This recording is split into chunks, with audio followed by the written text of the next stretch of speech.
aí galera, beleza? Como é que vocês estão? Temos muitas notícias aqui hoje. A começar dessa daí, a questão do impeachment de Witzel tá começando a andar, a gente vai falar disso. Vamos falar também de Dória, o impeachment tá sendo protocolado contra ele.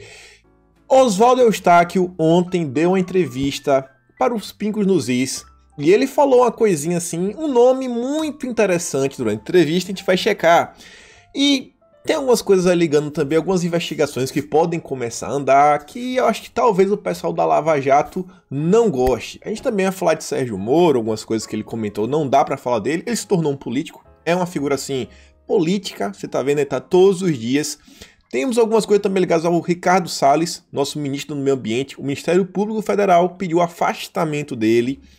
Tem algumas coisinhas aí por trás, e vocês devem ter visto também que o nosso presidente tá doente. A priori, vai ter um segundo teste agora para confirmar se ele realmente pegou o vírus ou não, mas até o momento consta que ele tá doente. Passa bem, já adianto para vocês, ele mesmo diz, mas eu quero mostrar aqui, gente, como que tá sendo o tratamento da mídia. Mas vamos começar que tem muita coisa hoje. Então, como vocês podem ver, a LERJ dá novo prazo de 10 sessões para a defesa de Witzel.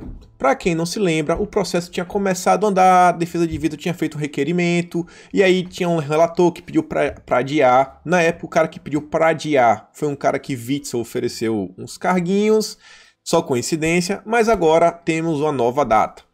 A Comissão da Assembleia Legislativa do Rio, a LERJ, que analisa o pedido de impeachment do Witzel, deu um novo prazo de 10 sessões para o governador apresentar sua defesa. A decisão será publicada na edição de amanhã do Diário Oficial e o prazo começa a contar já a partir da quarta-feira, dia 8. Foram 23 votos favoráveis à retomada do processo na casa e nenhum contrário. Ou seja, agora as coisas vão começar a andar. Espero aí que seja pelo menos aí uma sessão por semana. Em 10 semanas a gente tem algo real, que 2 meses e meio. Cruzemos os dedos. Eu realmente quero que esse caso seja, sabe? Seja tipo assim, a gente consiga ter uma resposta. Seja resolvido. Vamos falar assim, seja resolvido, né?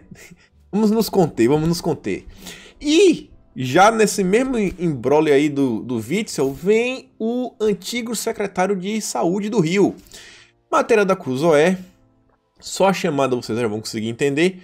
Por suspeita de conduta extremamente grave, juíza determina aí, né, quebra de sigilos de Edmar Santos, que era o ex-secretário do Witzel. Vejam só, né? Vejam só. E aí tem aqui um parágrafo, esse parágrafo aqui é da página do Extra, que é ligado ao Globo, que é só uma coisa interessante, né? O cara ligado a Witzel, todo mundo tá vendo aí.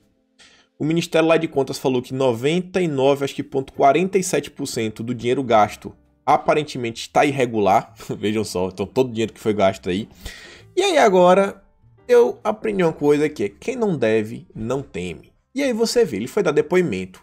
Durante o depoimento, na segunda-feira, Edmar Santos compareceu, né, o depoimento marcado pela Comissão de Fiscalização de Ações do Governo na Pandemia e de Saúde na LERJ, mas não respondeu às perguntas sobre as compras e contratos conduzidos na sua gestão como secretário.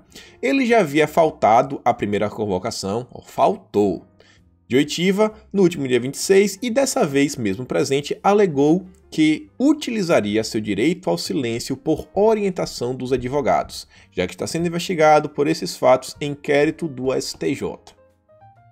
Ficar em silêncio, rapaz. Conheceis a verdade e a verdade vos liberta. A verdade liberta. Bote a verdade para fora, Edmar. Bote a verdade. Bote a verdade. Então, vocês estão vendo aí, né? Em São Paulo, a gente tem uma notícia ruim, mas já era esperado, pelo que das decisões, todo o cenário, que varejo e serviço de São Paulo registram queda no faturamento em abril. Aí é só o faturamento aí relacionado a abril. Foi aí de muito tempo, aí o pior de muitos anos. A gente sabe tudo que está acontecendo. Porém, aqui tem a foto. Quem está escondido aqui atrás é até o Gil Diniz. Douglas Garcia nos informa que ele, o Castelo de São Paulo, a Valéria Bolsonaro, o Gil Diniz e o Gil Diniz, o Douglas Garcia, eles apresentaram um novo pedido de impeachment do governador João Dória. Assinam também os deputados Frederico Dávila e Danilo Balas. Então, mais uma vez, o impeachment foi protocolado. mais uma vez, nossos deputados de direita em São Paulo estão fazendo e acontecendo. Não entende porque eu sempre estou falando do Douglas Garcia? O cara sempre está trabalhando, cara. Você não vai me perguntar dos deputados federais? Não sei informação nenhuma. Eu sei do Felipe Barros, que vez ou outra alguma coisa, mostrei para vocês ontem. Mas vamos continuar, né?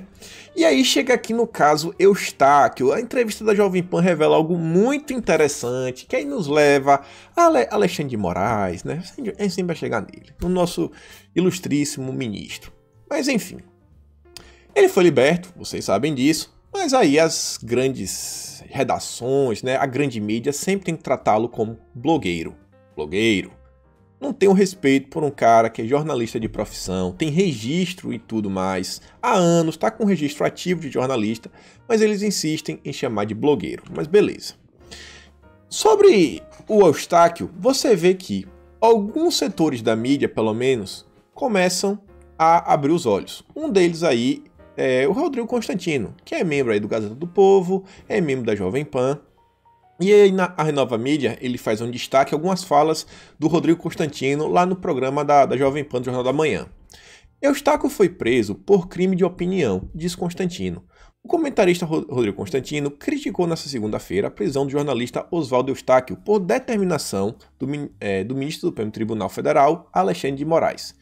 Durante participação do programa Jornal da Manhã, na Rádio Jovem Pan, Constantino declarou, abre aspas, um absurdo. Trata-se de um jornalista. O crime dele sequer é claro.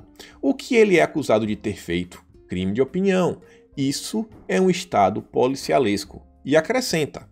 Quando o Intercept, lá do Glenn, teve a questão dos hackeadores que divulgaram informações do ex-ministro Sérgio Moro do governo, do presidente da República, não houve nada parecido e a turma corporativa se manifestou para protegê-lo por ele ser um jornalista. O Glenn, né? O Verdivaldo todo mundo conhece. Lembra? Não pode, temos que proteger, é o sigilo de fonte, é isso, é aquilo outro. Todo mundo saiu em defesa do Glenn, inclusive até o próprio STF, né? Mas agora, como Oswaldo é da direita, aí você já sabe.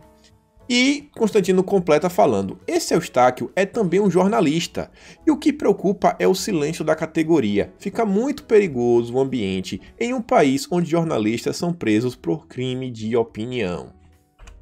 E aí, vejam só, né? Antes da gente chegar no vídeo dele da Jovem Pan, para mostrar umas coisinhas, a gente partir para outra linha. A gente vai chegar na Lava Jato e uns vínculos interessantes. Brasil Sem Medo. Ele noticia aqui, sobre a grande mídia, que há 5 anos atrás, a grande mídia protestava contra a lei de controle da internet. E hoje está apoiando, né? O que mudou? Eles perguntam. Abre aspas, absolutamente assustador. Um golpe da democracia. É inacreditável. Foi com essas palavras de espanto e horror que Maria Beltrão, apresentadora do Estúdio 1, programa vespertino da Globo News, se referiu em 2015 ao projeto de lei 1589, o avô da PL das fake news. Elaborado pela deputada Soraya Santos do MDB, o projeto de 2015, apoiado pelo então presidente da Câmara, Eduardo Cunha, falava em punir severamente com pena de até 6 anos quem se utilizava de perfis fakes, fizesse críticas mais duras a políticos e espalhasse ódio nas redes sociais. Veja se não é a mesma coisa que eles dizem hoje. E ele fala, sim, essas palavrinhas mágicas, fake e ódio, já circulavam nas rodas de conversa dos iluminados. Na ocasião, o colunista da Folha de São Paulo, Ronaldo Lemos, convidado do Estúdio 1, para comentar os meandros daquele projeto editorial, ironizou. O que dá a entender é que os políticos têm um medo danado da internet. Vejam só, colunista da Folha de São Paulo, na época falando que os políticos estão com medo do povo na internet. Mas agora eles mudam o discurso por completo, né? A mídia sempre se reinventando, né? Sempre se reinventando. E aí, algo que eu acho válido de nós comentarmos é Felipe Neto, que vem nos falar que ele obteve uma grande vitória. A Hotmart, maior plataforma de venda de cursos e assinaturas, anunciou a suspensão dos serviços de cunho político e ideológico, Brasil Paralelo, Brasil Sem Medo e outras redes obscurantistas terão seus contratos encerrados no fim do mês. Então vejam o que eles estão fazendo. Eles estão tirando toda a forma de sustento dos jornalistas, sabe? De pessoas que produzem conteúdo digital, produtores de vídeo, documentários, tipo pessoal do Brasil Paralelo, toda a forma deles tirarem o seu ganha-pão. E muita gente vinha falando, não, deixa o Felipe Neto de lado, deixa o Felipe Neto de lado. Olha a influência que Felipe Neto vem tendo hoje em dia, sabe? A gente tem que começar a olhar, né, e ver realmente o que está acontecendo. Eles estão, sabe, numa cruzada incessante para tirar toda a forma de sustento da direita. Eles querem tornar basicamente quase impossível. Então vocês estão vendo essa plataforma de curso que muitas pessoas usam. Agora, né, eles não vão poder mais ganhar dinheiro dessa forma. Vão ter que pensar de uma nova forma para conseguir novos inscritos. Mas beleza. E aí, então, que chegamos aí na entrevista do Oswaldo Eustáquio. Quem até me viu ela foi meu amigo, o Igor. Coloquei aqui o que ele botou lá no Twitter dele. E o Oswaldo disse que ele não teve voz de prisão. Ele teve uma voz de assalto. Mas eu quero que vocês prestem atenção quando ele fala no Igor, que o próprio Igor já fala aqui, ó. Olha que engraçado. O Oswaldo Eustáquio, ele fala do Igor, e quem trouxe esse vídeo foi o Igor, mas são Igors diferentes. Esse aqui é o Igor G. Barbosa, e o Oswaldo Eustáquio está falando do Igor Romário de Paula, um amiguinho de Alexandre de Moraes, né? Vamos aqui ver o que o Eustáquio falou. A política partidária teve carcereiro, vou falar para vocês aqui, eu sou jornalista e eu posso falar, teve carcereiro que falou assim, ó, a PF aqui quem comanda ainda é o PSDB, é muito difícil tirar isso. Eles me falaram isso na carceragem, não vou falar em qual cidade para não comprometer, mas deixa eu fazer um resumo bem rápido disso. Eu não tive voz de prisão, eu tive voz de assalto. O delegado Marcos, lá do Mato Grosso do Sul, chegou com uma arma em punho, não apontado, arma em punho, vou ser honesto, e falou assim, me dá o celular, me dá o celular, me dá o celular, me dá o celular. Eu falei, o que é, um assalto? Ele pegou e tomou o celular de mim. E falou, Igor, o chefe dele lá do Brasília, sei lá, peguei o celular dele, tá com 28%, dá pra escanear e a gente pegar todos os dados. Eles foram lá tomar meu celular. Eu falei, se eu quero ligar pro meu advogado, não vai ligar pro advogado, só na delegacia. Como na delegacia, busca e apreensão, eu tenho direito de ligar pro advogado. E depois eles me informaram que era um mandado de prisão. Eu quero perguntar pra vocês já uma coisa. Isso pra vocês parece um procedimento normal? Vocês acham que essa deveria ser a forma que a polícia deveria agir? Vocês estão de acordo com essa forma?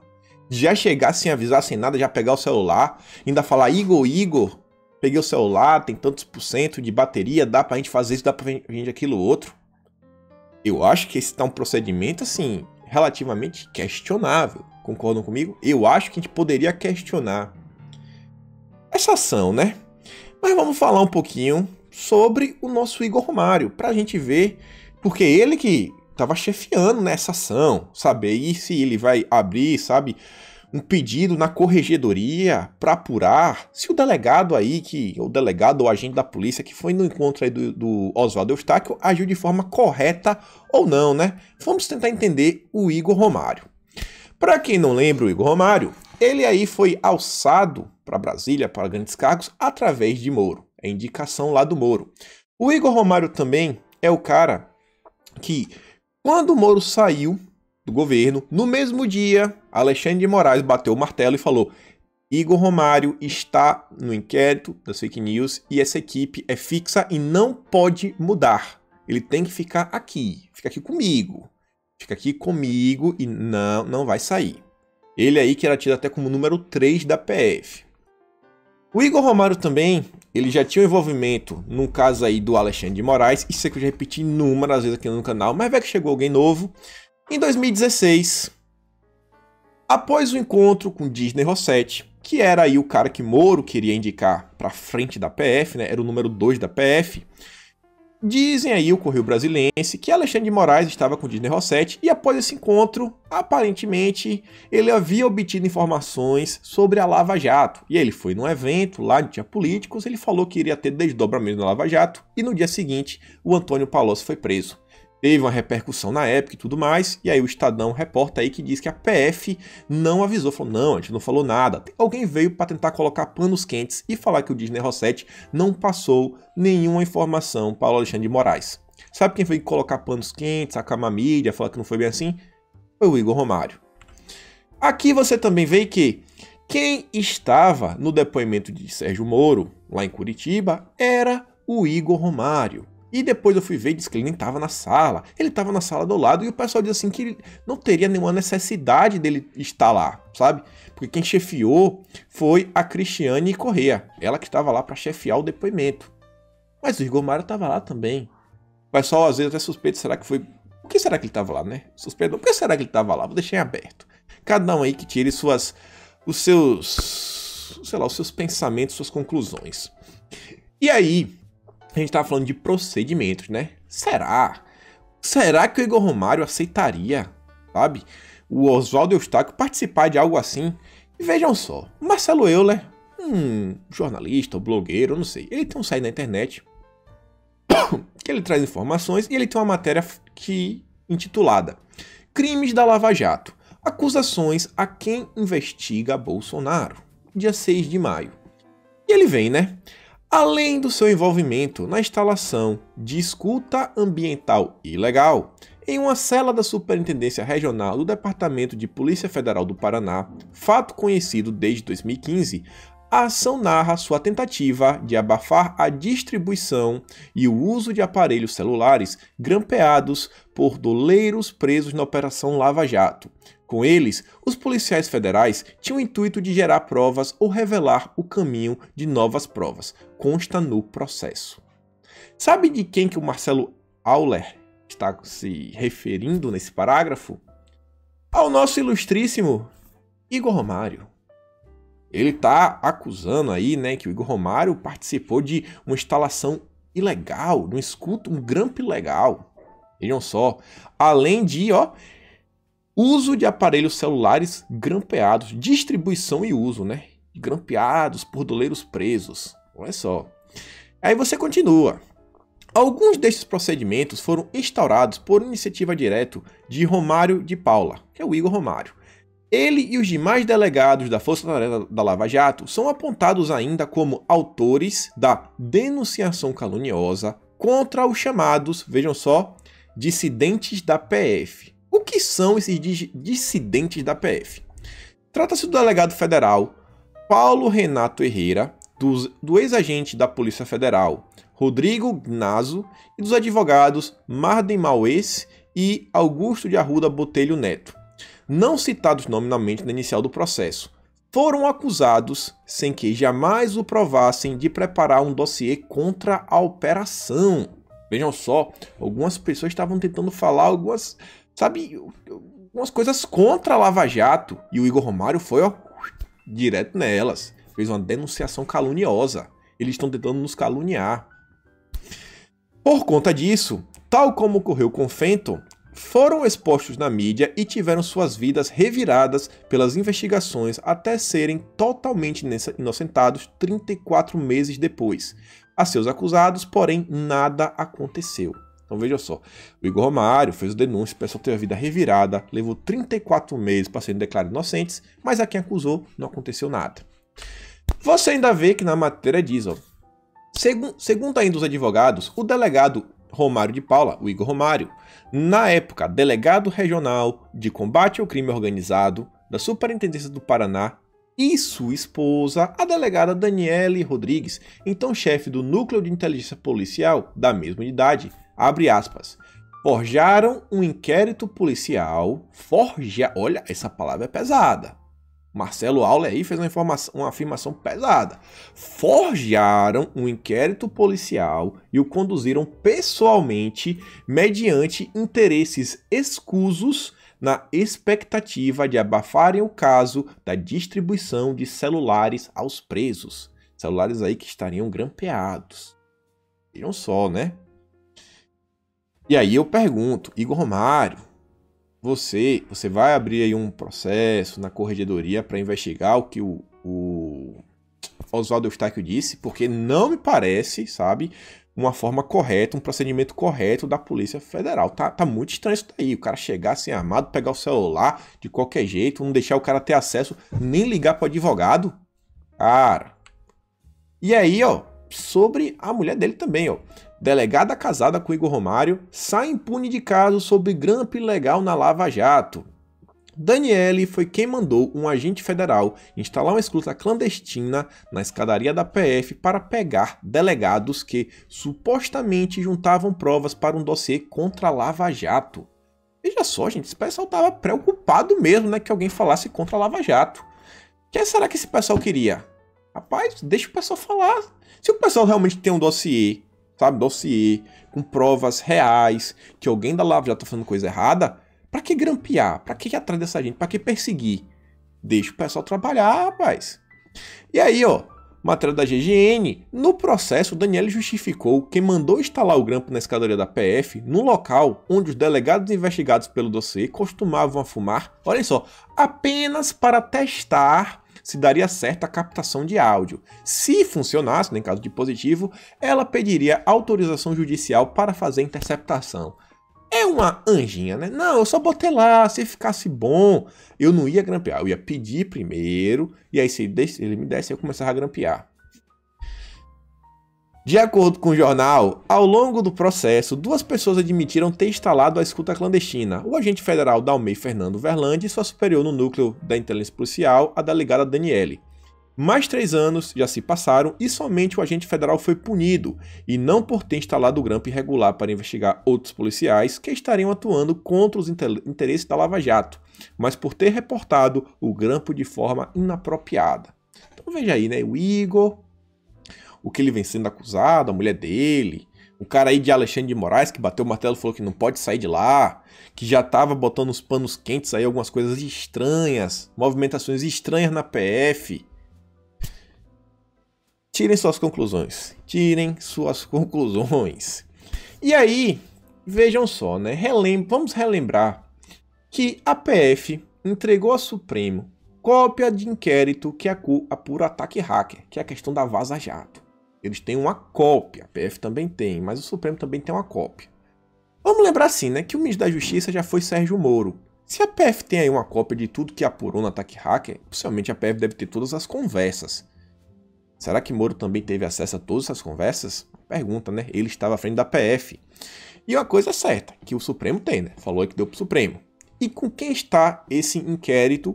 Com Alexandre de Moraes. Um inquérito aí que pode até ter algo contra Sérgio Moro. Vale lembrar, quer dizer, vale lembrar não. Vale lembrar que os hackers estavam aí, né, há muito tempo parados, mas o Brasil Sem Medos deu aí um furo de reportagem nos informando que o Chiclete, um dos hackers envolvidos, ele estava aí, olha só, segundo fonte da Polícia Federal, o suspeito já foi ouvido mais de 20 vezes e desde o início da sua prisão da Justiça, ele quer que faça uma delação. No entanto, o investigado só optou por delatar neste mês de julho.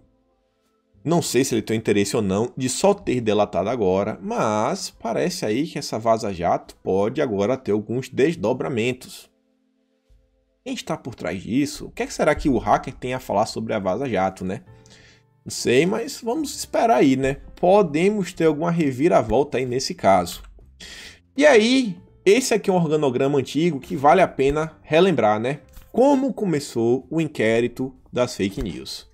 Até então, um rapaz aí que já foi conhecido como guru da MBL, Luciano Ayan, em várias matérias que ele já deu para o Diário do Centro do Mundo, ele também, em post do Twitter, ele afirmava estar criando dossiês sobre o pessoal da direita. Ele afirmou que em algum momento, sabe, ele já auxiliou Alexandre Frota. Ele também falou que ele suspeita que seus trabalhos estivessem indo para a Joyce Hasselman. Vocês devem saber que, pelo menos em um dos inquéritos, o Alexandre de Moraes ele fala que ele se baseou lá nas buscas e apreensões nos depoimentos de Joyce Frota, que desde o início do ano, Lauro Jardim já havia noticiado que Frota e Joyce estavam indo no STF aí pelo menos umas 2 vezes conversar com Alexandre de Moraes. Joyce, todo mundo sabe da ligação entre ela e Sérgio Moro, não tem o que falar, né? É o biografado dela. Sérgio Moro, Alexandre de Moraes, né? aquela ligação assim que a gente fala assim, será? Estavam juntos em alguns locais, lá em Lisboa, dando palestra juntos, mas isso não diz muita coisa. O que é certo é que Alexandre de Moraes, que está aqui no meio, ele tem uma vaza-jato que pode pegar Sérgio Moro, né, em algum momento. Mas Sérgio Moro, ele tem a ligação com o Igor Romário, que é o que a gente vem falando aqui agora, era já de Curitiba, um delegado bem conhecido de lá, que foi o cara aí que botou uns panos quentes na época do Disney Rossetti. Disney Rossetti era o cara que Moro queria indicar e que o antagonista revelava que o Disney Rossetti era um cara ligado ao Alexandre de Moraes. Então se ligam, né? E o Igor Romário também agora está ligado diretamente ao Alexandre de Moraes, mais do que nunca, e agora a gente pode ver isso. Então a gente vê como se desenha essa trama, né? Óbvio que tem muito mais coisa aí por trás, mas vejam só como foi esse processo, né? Até chegar aqui hoje com a prisão do Oswaldo. Muito interessante. E vale lembrar, essa matéria aqui é boa pra gente refletir e só vou ler o título e a gente reflete. Moro falou com Maia e ministro do STF antes de se demitir. Matéria da Terra, né? Antes de demitir, ele havia conversado com Maia e com ministros do STF. Com quem será que Sérgio Moro falou lá do STF antes da demissão, né? Mas beleza, vamos continuar aqui ainda em Sérgio Moro, mas saindo um pouco desse aspecto. Sérgio Moro deu entrevista na Globo News e aí fez várias coisas. Uma das coisas que ele fez lá falar na Globo News é que ele deveria ter se insurgido assim, ter sido mais assertivo, sabe? Realmente ter sido contrário, sabe? Ter sido mais do contra. Eu tenho que ser mais do contra, não fui, eu podia ter batido mais do governo na questão lá sobre a flexibilização de arma pro povo poder comprar arma. Era isso. Ele falou que ele tinha que ser contra e que ele foi muito molenga. E aí vem a Zambelli, vem falar, né? Como podemos nos enganar tanto com relação à pessoa? O único que enxergava era o presidente e demoramos tanto a notar o quão desaliado era conosco. É o mocinho que veio para representar o centrão, morno, biblicamente falando. Zambelli, muita gente já vinha falando, sabe, de Moro.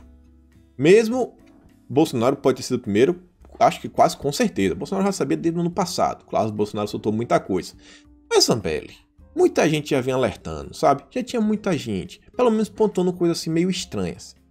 Você, minha querida, chamou o cara para ser seu padrinho de casamento, sabe?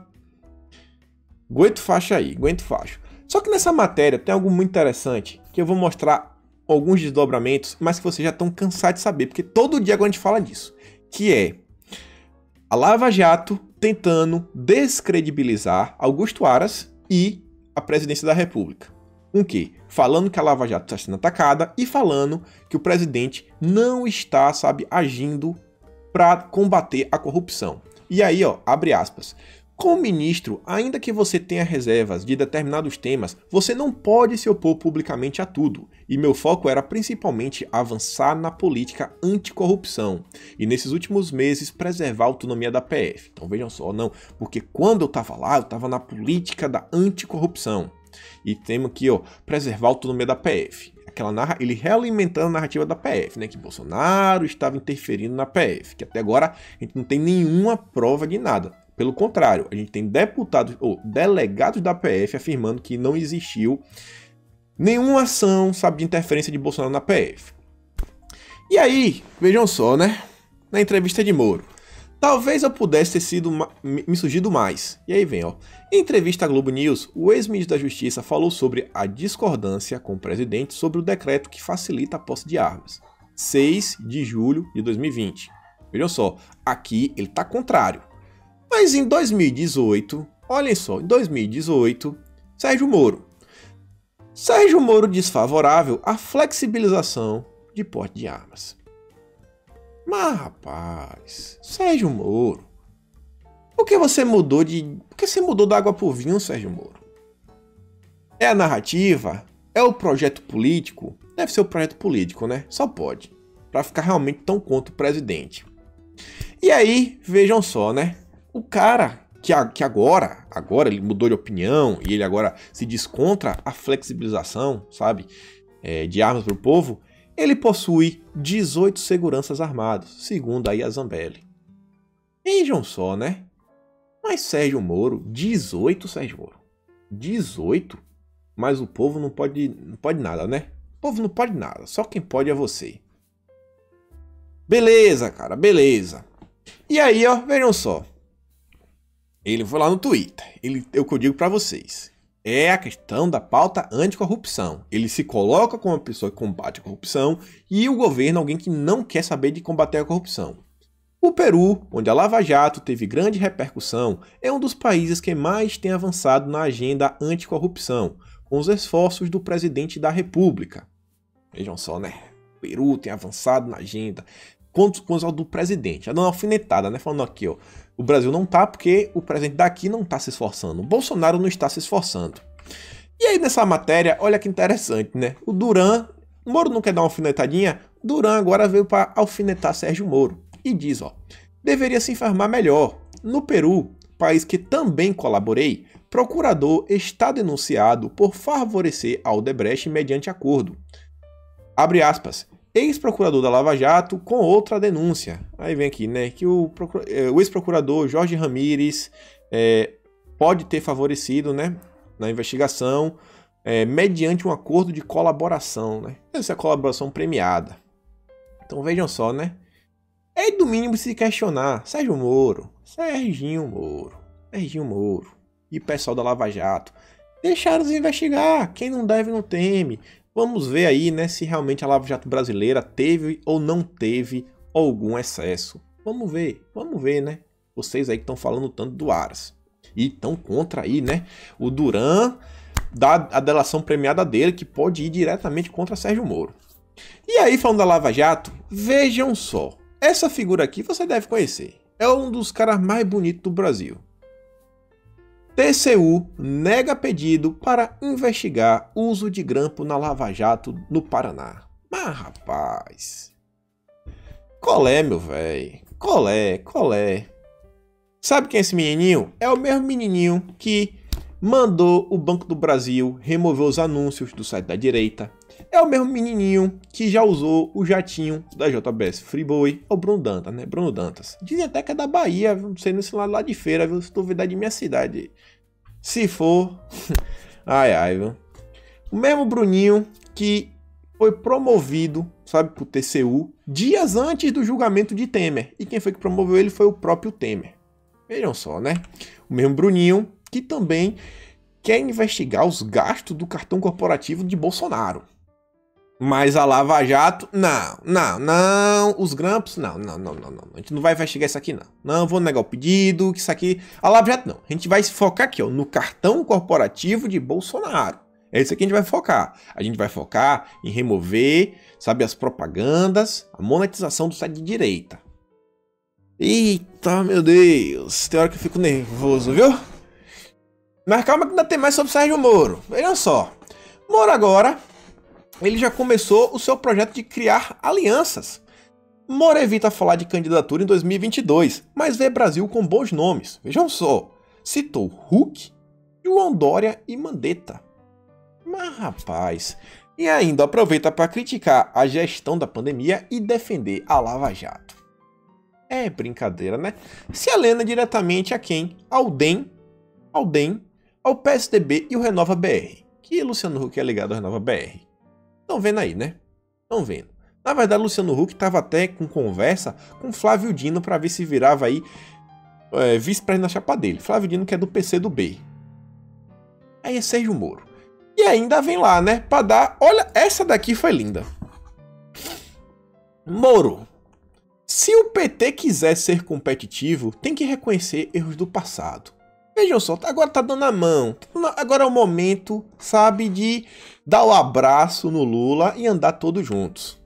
E aí você vê, né? Aqui a Renata, ela trouxe aqui esses vários prints. E ela inclusive traz um vídeo que eu não vou postar, que é do Evandro Pontes, já cantando na pedra lá em maio, que chegará o dia que Moro e Lula darão as mãos. E aí você vê a matéria, ó, 5 horas atrás. Moro admite que tratou Lula como adversário no ringue de boxe. Matéria da Fórum. Moro vai para TTs após afirmar em entrevista que estava no ringue enquanto jogava Lula. O Cristiano Zanini, que é o advogado de Lula, ao falar sobre ringue, o ex-juiz Sérgio Moro admitiu expressamente a procedência de um dos diversos fundamentos que constam no habeas corpus da suspeição, nem mesmo a gestão da percepção feita pela Lava Jato para aplicar o lawfare conseguiu afastar essa realidade. Então vejam só, Sérgio Moro acaba de abrir um precedente para justificar o habeas corpus de Lula por suspeição. Porque ele fala, né, que ele estava tratando como um adversário no ringue de boxe. Quando você vai ver o prazo do habeas corpus, ó. Consoante exaustivamente demonstrado, a imagem que a sociedade possui da relação entre o julgador e assim, Moro e Lula é de que são rivais, oponentes, né? Afinal, são vistos como inimigos que ocupam polos opostos. E aí, no final, vejam só, e deixa os juízes como lutadores e os colocam em um ringue. Aqui tá falando que a capa de 2 dos principais periódicos colocava lá Moro e Lula no ringue. E agora Moro vai falar isso. Vejam só, né? Moro falando, não, realmente, eu acho que eu cometi alguns excessos contra o Lula. Aí o Lula vai vir e fala, não, realmente eu cometi alguns excessos. Vamos dar as mãos, 1, 2, 3, quem errar o passo perde a vez. É uma brincadeira, né? O Brasil é uma brincadeira. A gente vamos ver a chapa 2022. Lula com Sérgio Moro de vice. Tá quase dando isso daí, viu? E aí, eu acho que aqui o Fábio ele falou uma coisa que eu achei bem interessante. Não sei qual o viés político dele, mas acho que vale a reflexão. O objetivo de Sérgio Moro era prejudicar o PT. Ele fez isso condenando injustamente o Lula. Não, isso aqui eu não concordo, né? Não foi injustamente. Agora, o objetivo dele é desestabilizar Jair Bolsonaro. Ele fala isso provocando a anulação da condenação de Lula. A coerência maquiavélica de Moro é evidente. Lula foi e é um meio para um fim. Quem duvida que Sérgio Moro tem um plano de alguma coisa? Ele tem um plano, galera. Sérgio Moro tem um plano e parece que passa aí pela política, né? E nosso Carlos Bolsonaro, Carluxo, vem falar. O velho teatro das tesouras volta a agir mais descarado. Os traíras vermelhos com seus porcarias alinhado com os tucanos e seus gulosinhos biografados. Só observar o movimento de rodízio nas últimas décadas. A roupagem muda, contudo o rabo sempre fica de fora, né? Então vejam só, né? O teatro das tesouras mais uma vez. PSDB de um lado, PT do outro, né? Uma oposição entre Moro e Lula. E aí vem o Maia, que aí, isso aqui tem um pouco a ver que tá ligado a Lula, né? Querendo ou não. Maia ele vem falar aí que não podemos nos esquecer de que o principal ato inicial, quando Hitler lá na Alemanha virou chanceler, foi acabar com os sindicatos. E Maia tá defendendo os sindicatos. Esse Maia tá demais, né? Tem mesmo que falar disso daí. E aí vejam só. Vamos começar a falar de Bolsonaro, pra gente falar aí, ainda tem muita coisa, vamos correr, acho que esse vídeo vai dar uns 50 minutos. Oposição vai ao STF contra vetos de Bolsonaro sobre o uso de máscara. Vejam só, quem foi lá foi o PDT, que é o partido aí membro do Foro de São Paulo. E aí eu pergunto pra vocês, galera, por que eles não levaram isso daí ao plenário, na Câmara, pra tentar derrubar, sabe, os vetos? Porque eles podem fazer isso, não, já querem jogar diretamente pro STF. Parece que o STF virou um lugar de ação política. E o Alan fez até um comentário sobre Bolsonaro hoje. Alexandre e seus comparsas transformaram Bolsonaro em um Guaidó. É um presidente, mas não tem poder. Toda decisão do presidente é desfeita pelo STF ou pelo Congresso. Bolsonaro precisa de apoio efetivo de seus eleitores mais do que nunca. Então, continuamos a apoiar Bolsonaro. E aí, pelo menos uma notícia pra gente falar, já não era a hora, a PF, Alexandre de Moraes, indeferiu pedido contra o Ramagem. O pessoal tinha falado para barrar, sabe, a posse do Ramagem na BIM. E ela sempre falou, não, deixa ele tomar posse aí, porque ele já era da BIM, por aí vai. Mas o interessante é só para ver, né? Quem não queria que Ramagem voltasse para a BIM, que ela era da BIM, Bolsonaro tentou colocar ele na chefia da PF, o STF removeu, e aí deixou ele de volta na BIM. Mas aí, Camilo Capiberibe, do PSB, Alessandro Molon e Randolfo Rodrigues não queriam isso daí, né? E entraram com pedido no STF. E aí, gente, enfim, chegamos aqui em Bolsonaro. No dia ontem aí, saiu uma matéria assim urgente lá no final da noite que Bolsonaro estava com febre, estava com sintomas aí que aparentava que ele tinha contraído aí a doença do momento. No final do dia, Bolsonaro aí já fez lá um raio-x e ele falou que o pulmão dele tá limpo. Ele falou, velho, o pulmão tá de boa. Não vou mostrar um áudio ele falar, mas ele falou, velho, fino uma chapa, tá de boa. Ele falou, você vê assim, tá de boa, não tava tossindo, não tava nada. Falou, até o momento tava tudo bem. E mesmo que pareça que ele tá doente, o Fábio Faria ainda fez uma nota avisando que ele realizou hoje o teste lá no Hospital de Brasília e o resultado será nessa terça-feira. O presidente apresenta nesse momento bom estado de saúde e está em sua residência. Então vai fazer um segundo teste que é para comprovar se realmente ele está doente ou não.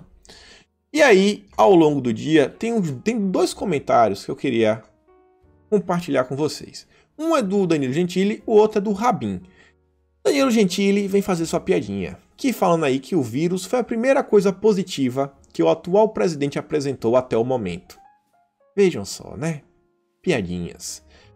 Veja como foi que Bolsonaro tratou a injustiça de Danilo Gentili na questão lá da Maria do Rosário. Ele diz, ó, me solidarizo com o apresentador e comediante Danilo Gentili ao exercer seu direito de livre expressão e sua profissão, da qual, por vezes, eu mesmo sou alvo, mas compreendo que são piadas e faz parte do jogo. Algo que infelizmente vale para uns e não para outros. Foi em abril do ano passado. E aí você vê o tratamento do Gentili, né? Você vê como é essa gente, pessoal. Você vê como é essa gente. E aí tivemos o Fábio Rabin aí também. Acho feio desejar mal ao Bolsonaro. Nessa hora é importante a família e os apoiadores darem aquele abraço e permanecerem juntos. Bom, né? Vamos ficar todo mundo junto assim, todo mundo vai pegar, todo mundo vai ficar doente junto. Aí o Leitada chegou até ele e foi falar, né? Essa pedra foi tão boa que viralizou e se espalhou mais rápido que outro tipo de doença aí, né? Aí, vejam só. Na verdade, é esse daqui, ó. Depois eu mostro o outro. Ele pega o comentário do Leitadas e vem, ó. Bolsominion venera lixo como esse maluco aqui. Aliás, não façam o que fiz. Não reposte. Apenas denuncie, bloqueie e deixe a horda falando sozinha. Vejam só, né? Olha como é que ele trata pessoas nas redes. E depois ele volta. Apaguei para não dar moral. Bolsominion não é bem-vindo nas minhas redes, nem nos shows. Aos poucos vamos bloqueando toda a horda retardada. Dá trabalho, mas a gente chega lá. Bloqueie sempre os bolsominions. Logo isso acaba. Então você aí, se você dá audiência, se você assiste ele, saiba que ele não lhe quer. Ele quer que você seja bloqueado. E olha só, quando você se pergunta por que algumas pessoas tentam ser anônimas nas redes. Ele coloca, ó, Bolsominion. Bora no Facebook dele mostrar esse tweet na empresa que ele trabalha? Tá querendo ir atrás de uma pessoa comum. Sabe, mostrar para ver se vai perder o emprego. Vejam só, gente, como é que as pessoas tratam, né? Os apoiadores de Bolsonaro. Olha o Chico Graziano, gripezinha aí em Capitão. Isso aqui é jornalista, que muita gente já falou, não, é um dos jornalistas que ainda prestam, que falam as coisas boas e por aí vai, blá blá blá. E aí, Carluxo vem para comentar, né? A imensa quantidade de pessoas desejando a morte do Bolsonaro nesse momento deveria ser motivo de solidariedade imediata dos líderes de outros poderes. Mas o que vemos, novamente, é a seletividade da indignação e ninguém chama os tais desumanos de robôs. Não terão êxito. Vejam só, né, gente? Ninguém fala nada. Todo mundo quer. Rodrigo Maia não falou nada, o pessoal da CF não falou nada, Davi Alcolumbre não falou nada. Rodrigo Constantino vem aí. A hashtag Força Covid chegou ao topo das tendências, mas já sabem, é a turma da paz, da tolerância, da diversidade, do ódio do bem. Imagina se fossem seres como os bolsonaristas, né? Então o pessoal pode tudo, a gente não pode nada. Enquanto isso, Bolsonaro nos dá uma boa notícia, que sancionada hoje a lei que institui o Programa Emergencial de Manutenção do Emprego e Renda. Todos os benefícios serão custeados com recursos da União, operacionalizado e pago pelo Ministério da Economia diretamente ao empregado. Então, uma coisa aí para tentar manter empregos. Vamos acelerar, que aí tem a questão da Salles agora. Ministério Público Federal pediu o afastamento de Ricardo Salles. 12 procuradores aí fizeram lá uma denúncia contra ele pedindo para ele ser afastado. O Salles aí, ele deu um posicionamento e ele fala que isso daí é ação de um grupo de procuradores que traz um evidente viés ideológico. Clara tentativa de interferir em políticas públicas do governo federal. É aí o pessoal, é ideologia total, e ele fala que essas alegações são apanhadas de diversos outros processos já apreciados e negados pelo Poder Judiciário, uma vez que seus argumentos são improcedentes. Mas vocês estão vendo aí, né? Vale lembrar que já mostrei para vocês ao longo dos dias, estão saindo várias matérias da grande mídia, CNN, Estado de Minas, tentando aí, né, criar aquela fritura do Ernesto e também do Ricardo Salles. Aqui, ó, até o Arthur Weintraub trouxe várias, 3 matérias aqui. E aí, vale lembrar que uns dias atrás, pelo menos o Jorge Oliveira e o Ramos, eles estavam aí, né, deixando seu apoio, sabe, falando assim que entendemos aí a importância do trabalho do Ricardo Salles e do Ernesto Araújo. Eu espero aí que ambos possam realmente prestar o apoio, né? Espero mesmo que ambos apoiem o Ricardo e o Ernesto. Não vou ler que isso aqui eu já li, eu quero adiantar que senão vai ficar muito grande. Porque essa matéria aqui eu quero ler algumas coisas. Matéria da Veja. É sobre o MEC. Bolsonaro afaga radicais no fim de semana, mas MEC deve ter nome técnico. E aí, olha só, se Bolsonaro errar no MEC, dará 10 passos atrás. A constatação é de um importante cacique partidário do Centrão. É alguém do Centrão. E olha só, a escolha de um nome técnico para afastar o Ministério da Educação do barulho dos seguidores de Olavo de Carvalho. Vejam só, eles não querem conservadores por lá. A escolha do novo ministro da Educação virou uma espécie de fronteira na construção do perfil moderado de Bolsonaro. É estranho. Se voltar aos tempos de Abraham, o presidente colocará todo o movimento das últimas semanas a perder. Que movimento é esse, rapaz? Entendendo, viu? Dando 10 passos atrás, na correção de rumos do governo. Se retirar os radicais da pasta, dando condução técnica ao setor, vai sinalizar de forma concreta que algo mudou no Planalto. Algo mudou no Planalto. E olha só, a educação poderá enfim começar a pensar num plano concreto de retomada do currículo escolar no pós-pandemia, em programas reais de reestruturação de escola, de formação de professores, além de suporte para o avanço de pesquisas. Vocês viram que tem muita gente aí chorando, né, que Abraham tirou dinheiro de pesquisa. E o pessoal sabe que no Brasil tem tanta pesquisa, mas ninguém descobre nada. Mas tudo bem. Dentro do governo, a avaliação... Peraí, quem é? Quando a gente fala dentro do governo, a gente tá falando de quem? De quem? Deve ser um grupo. Mas beleza, né? Dentro do governo, um grupo aí no governo, avalia a avaliação de que Bolsonaro devota muita atenção aos radicais. Então vejam só, as pessoas dentro do governo avaliam que Bolsonaro perde muito tempo com a gente, com nós, os conservadores, e parece que não é tão bom, né? Uma aula desorganizada, visível só nas redes sociais e que nada tem para produzir em benefício do governo. Veja como é que eles nos veem. A coisa melhora muito se essa gente foi ignorada nas decisões importantes pelo presidente. Admite um auxiliar palaciano.